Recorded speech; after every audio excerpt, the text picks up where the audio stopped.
નમસ્કાર, ડે સ્પેશિયલમાં આપનું સ્વાગત છે. આપની સાથે હું છું પાર્થ મોદી. દર્શક મિત્રો, ડે સ્પેશિયલમાં આજે વાત કરવી છે કે નાઇટ કોમ્બિંગ અને નાઇટ કોમ્બિંગ છતાં પણ શહેરની અંદર રફતારનો તો કહેર યથાવત છે. આ પરિસ્થિતિ વચ્ચે અમદાવાદ શહેરની અંદર છેલ્લા કેટલાય દિવસથી ખબર છે કે જ્યારથી કહેવાય ને કે તથ્યકાંડ થયો અને એના પછી અલગ અલગ ડ્રાઈવ શરૂ કરવામાં આવી, પરંતુ વચ્ચે બોપલ રોડ ઉપર એક નબીરાએ 5 થી 7 વાહનોને અડફેટે લીધા.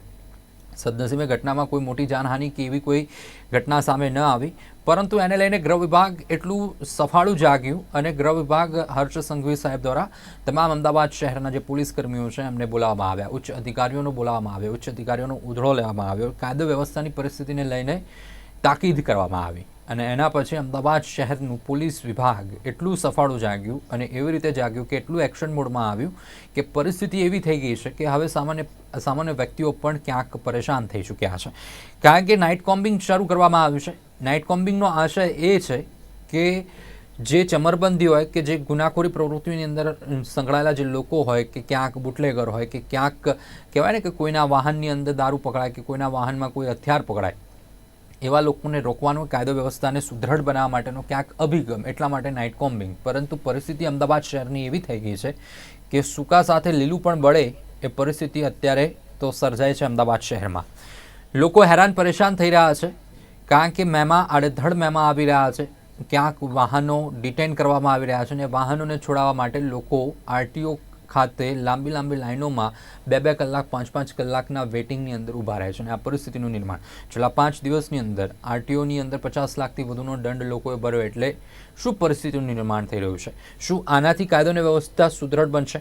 સવાલ એ પણ થઈ રહ્યો છે. પરંતુ બીજી સાઈડ જ્યારે જોવા જઈએ છે તો પરિસ્થિતિ રફતારનો કહેર એ તો યથાવત જ છે. એમાં કોઈ રોક કે એમાં કોઈ અંકુશ નથી આવ્યો. વાત કરીએ નરોડા દેગામ હાઈવે ઉપર 2 યુવકોના જીવ લેવાયા. એક રફતાર, એક નબીરાએ ગાડીને એટલી હંકારી કે ડિવાઈડર કૂદીને ગાડી 2 જે યુવકો છે, આશાસ્પદ યુવકોને એની અંદર ભોગ લેવાઈ ચૂક્યા. આ પરિસ્થિતિ કેમ? નશાની હાલતમાં સ્થાનિકોનું એવું કહેવું છે કે નશાની હાલતમાં ડ્રાઈવ કરી રહ્યો હતો.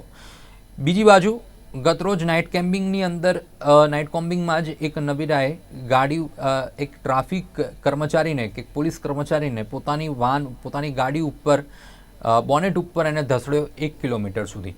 શું આનાથી ગુનાખોરીની પ્રવૃત્તિમાં ક્યાંક અસર પડી કે લોકોમાં ડરનો માહોલ હવે વધી રહ્યો છે અને એક સામાન્ય લોકોની અંદર ડરનો માહોલ વધી રહ્યો છે? આ પરિસ્થિતિનું નિર્માણ છે ને આ પરિસ્થિતિ ઉપર ચર્ચા પણ કરવી જરૂરી બને છે. કારણ કે જ્યારે લોકો સંકળાયેલા, લોકોની માનસિકતા આની અંદર જ્યારે ભેગી થતી હોય, લોકો રોડ ઉપર નીકળતા હવે બીવાય કે ભાઈ ક્યાંક પોલીસ અમારું વાહન ના પકડી લે, ક્યાંક અમારું વાહન ડિટેન ના કરી લે તો કોણ ધંધો રોજગાર મૂકી કે નોકરી મૂકીને 5 કલાક સુધી એક લાઇનમાં ઊભા રહેશે? આ પરિસ્થિતિનું નિર્માણ અમદાવાદ શહેરની અંદર થઈ રહ્યું છે. આ જ મુદ્દે ચર્ચા કરવી છે. ચર્ચામાં આપણી સાથે સામાજિક કાર્યકર્તા રુઝાનબેન ખંભાત આપણી સાથે જોડાયા છે. રુઝાનબેન, આપનું સ્વાગત છે કાર્યક્રમમાં.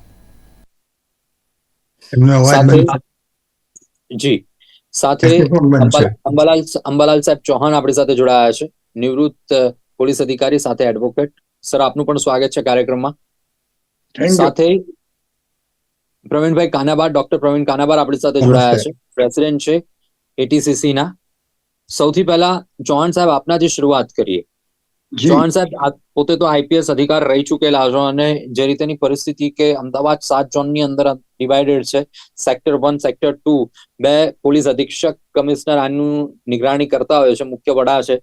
પરિસ્થિતિ હર્ષ સંઘવી કે ગૃહ વિભાગ દ્વારા જે ઠપકો આપવામાં આવ્યો એના પછી પોલીસ એટલી તો કેવી એક્શન મોડમાં આવી ગઈ કે ગુનાખોરી કે કાયદોની વ્યવસ્થાને સુદૃઢ કરવા માટે તો નાઇટ કોમ્બિંગની અંદર ક્યાંક સામાન્ય લોકો હેરાન થઈ રહ્યા છે. કેમ આવું થઈ રહ્યું છે સાહેબ?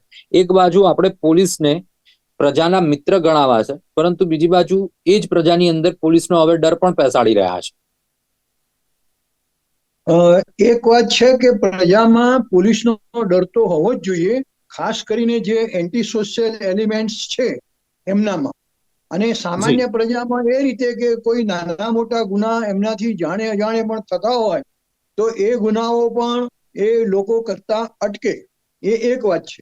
પણ બીજી વાત સાથે સાથે એ પણ છે કે પોલીસનું જે દબાણ છે અથવા પોલીસની જે કામગીરી છે એ એટલી હદે ન જવી જોઈએ કે જેથી જે નિર્દોષ પ્રજાજનો જે છે એમનામાં ભયનું બિનજરૂરી રીતે વાતાવરણ ઊભું થાય. એટલે નાઇટ કોમ્બિંગ છે, it is good, it is routine. પણ જો ગુનાઓ વધવા માંડે તો નાઇટ કોમ્બિંગ પણ વધારે પડતું કરવું પડે. કારણ કે જે કોઈ મોટા ગુના કરનારા છે બહારથી આવે છે, ક્યાંક હોટલમાં રહેતા હોય, ક્યાંક એમના ઘરેથી એ લોકો રાત્રે અદ્રશ્ય થઈ જાય, એટલે કોઈ ગુના કરવા માટે જતા રહે. એટલે જે રીઢા ગુનેગારોના હિસ્ટ્રી શીટરોના નામ જે ચોપડા ઉપર એમના નામ સરનામા હોય છે, એમના ઘરે જઈ અને ચેકિંગ કરવું પડે, whether he is there or not, એ હાજર છે કે નથી, અથવા ક્યાંક કોઈ ગુનાના કામે નીકળ્યા છે કે શું છે. અને નાઇટ કોમ્બિંગ એટલા માટે પણ જરૂરી છે કે અંધકારમાંનો લાભ લઈને ઘણા ગુનાઓ થતા હોય છે. દાખલા તરીકે શસ્ત્રોની હેરાફેરી છે, ડ્રગ્સ છે, બીજી બાબતો જે છે, એટલે એ પણ અટકે.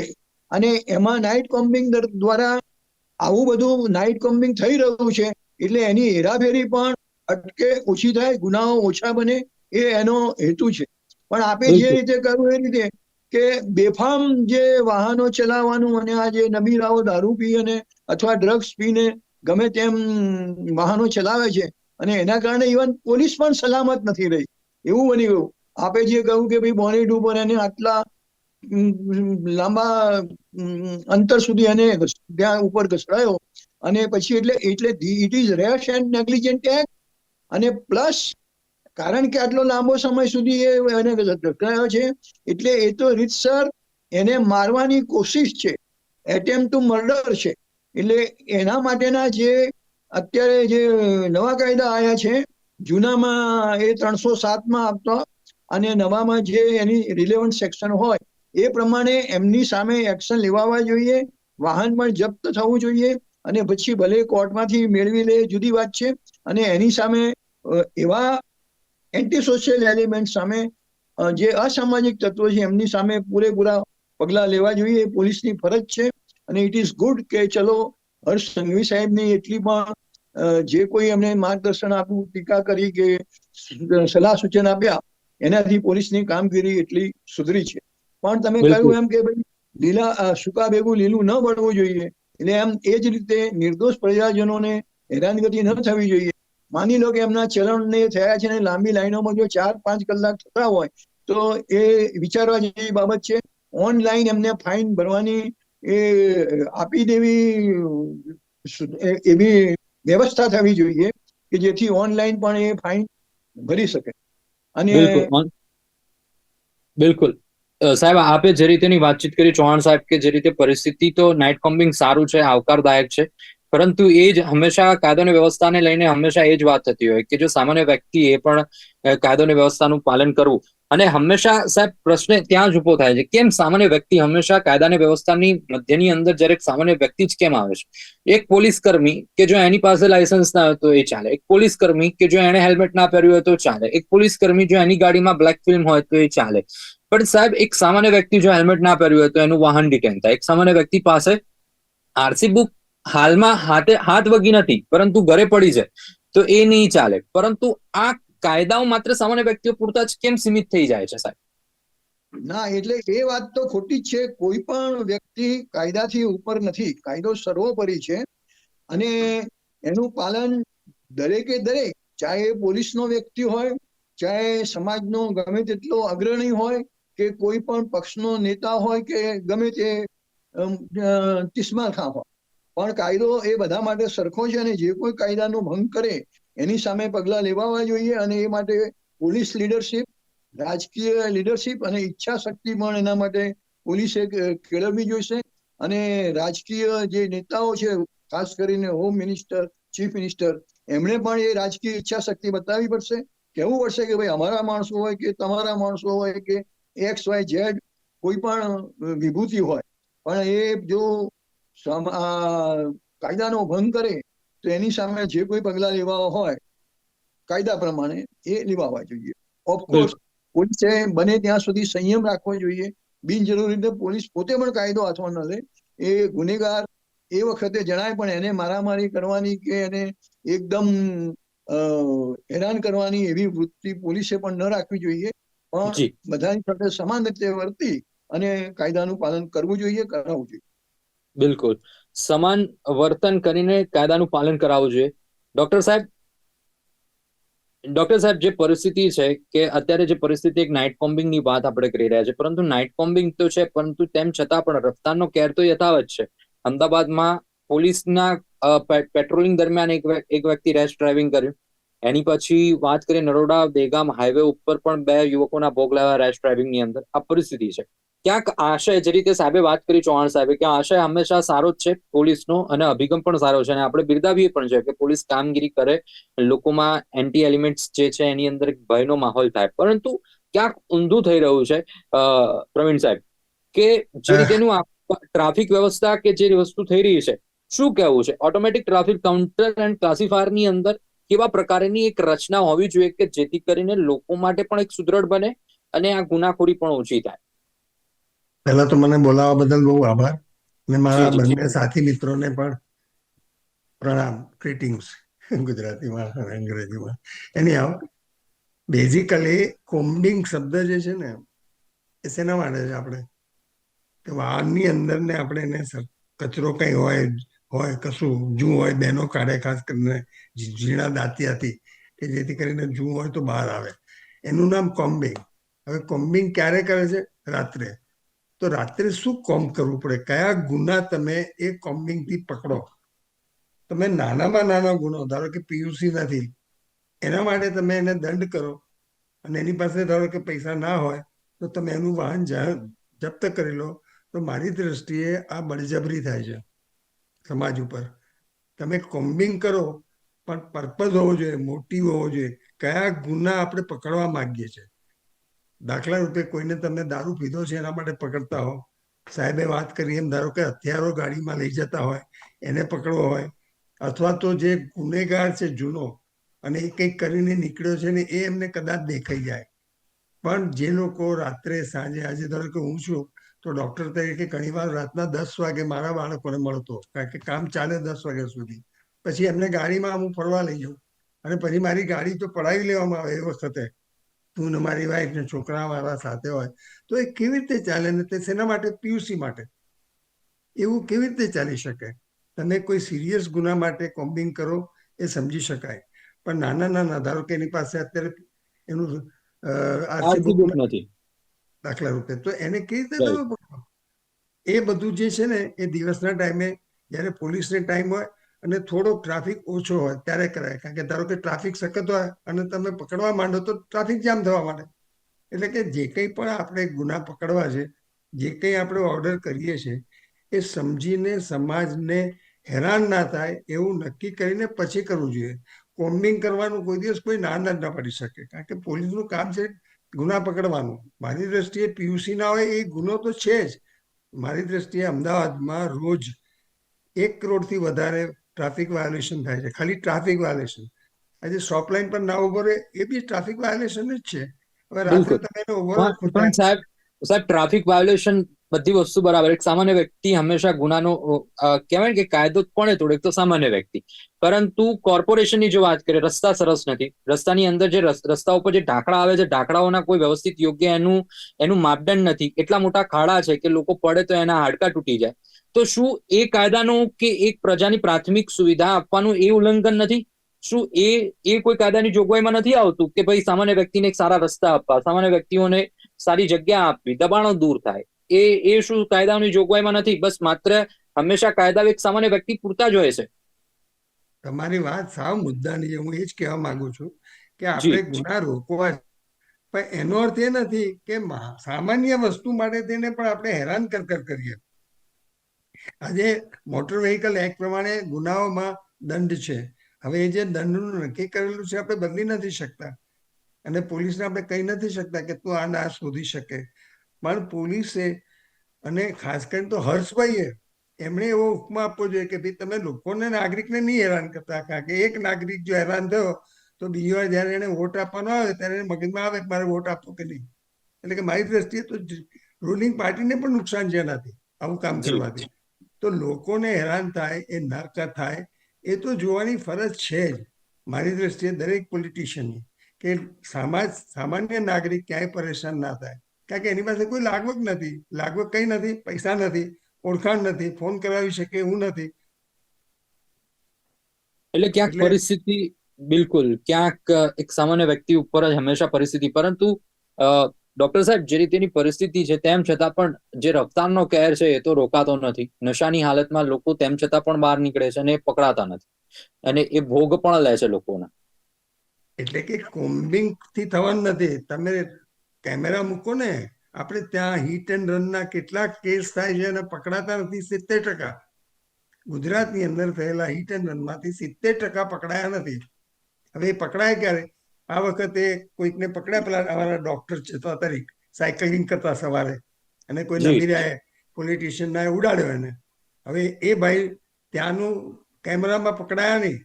પછી ઠેઠ એમને કેટલા બધા કેમેરા પાછળ ટ્રેસ કર્યા. ત્યારે આઈ એમ વેરી હેપી કે પોલીસે કામ કર્યું અને એને પકડ્યો.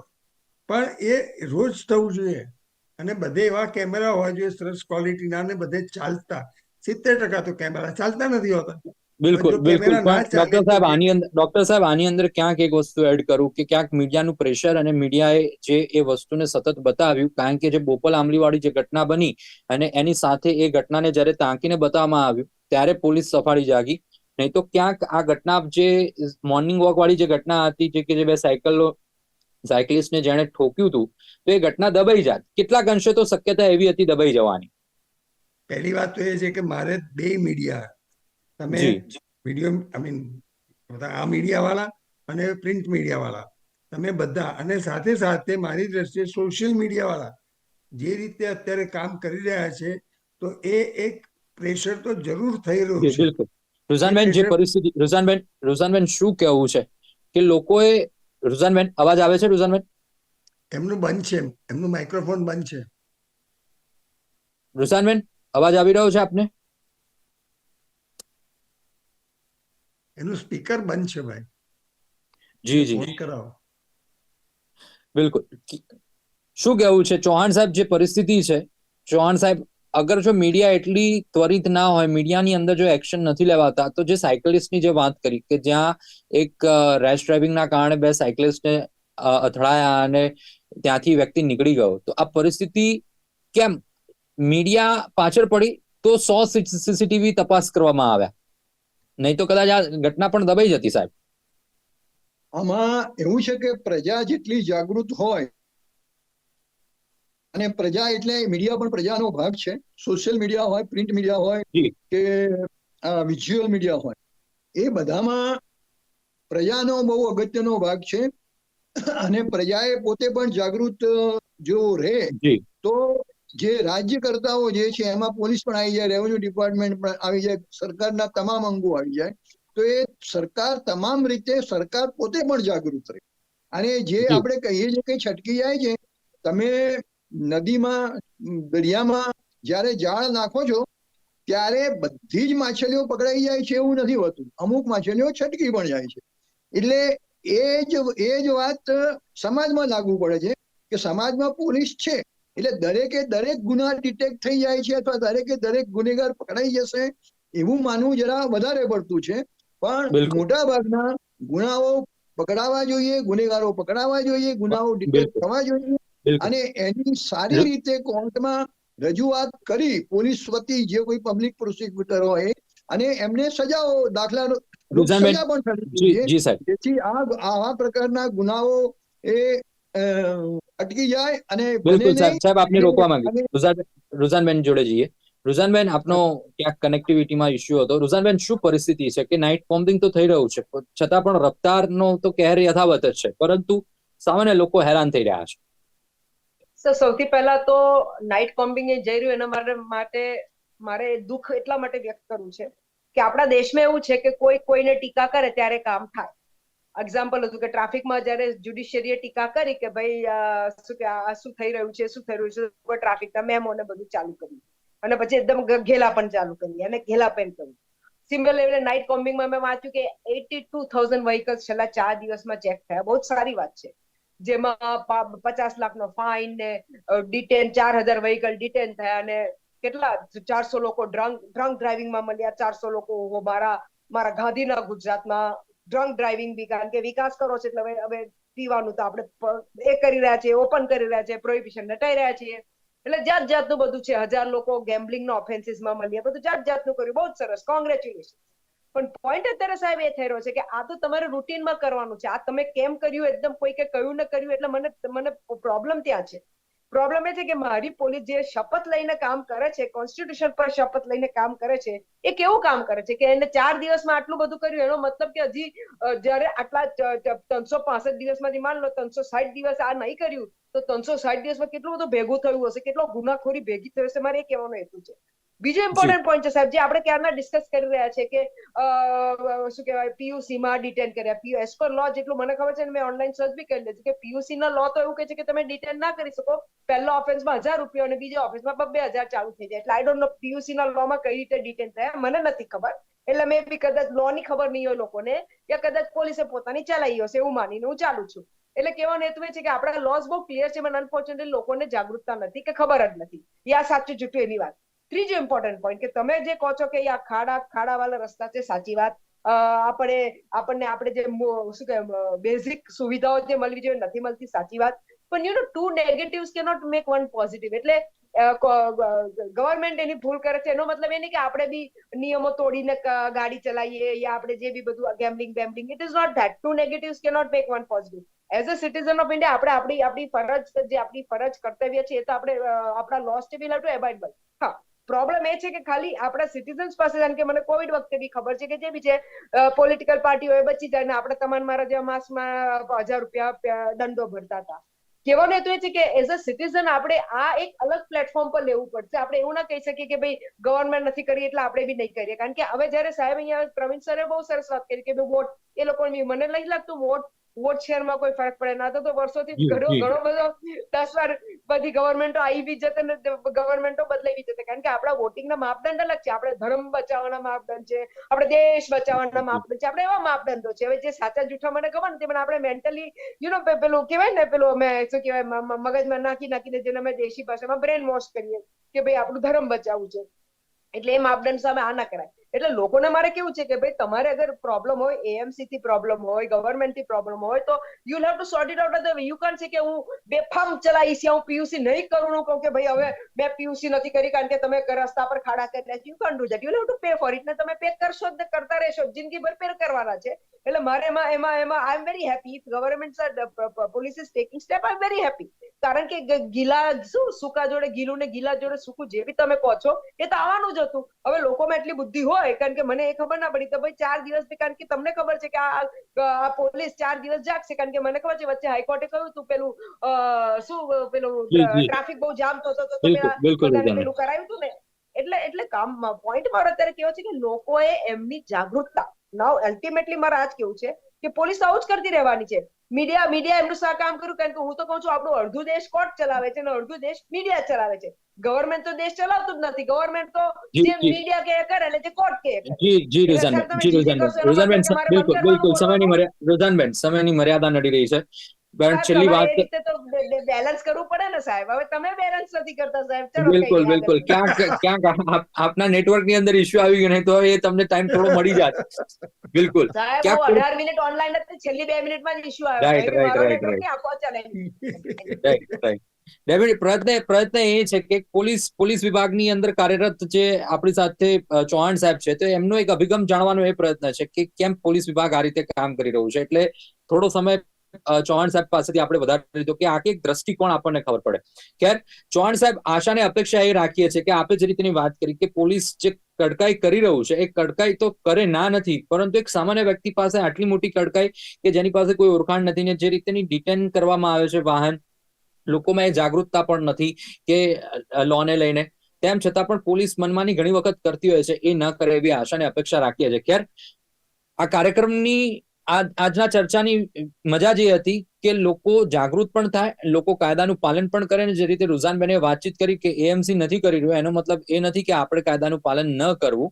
આપણે તો ચોક્કસથી કાયદાનું પાલન કરવું જોઈએ. લાયસન્સ પણ રાખવાનું છે, હેલ્મેટ પણ પહેરવાનું છે, અને જે તમામ ડોક્યુમેન્ટ્સ કાયદાકીય જરૂરિયાત છે એ તમામ વસ્તુ રાખીને આપણે નીકળવાનું છે. એ જ આશાને અપેક્ષા સાથે આપણે કાર્યક્રમને અહીંયા પૂર્ણ કરીએ છીએ. આપણી સાથે ચૌહાણ સાહેબ જોડાયા, ડોક્ટર સાહેબ જોડાયા, રૂઝાનબેન ખંભાતા જોડાયા. રૂઝાનબેન, આપને ફરીથી માફી માંગુ છું કારણ કે આપને પૂરતો સમય નથી આપી શક્યો.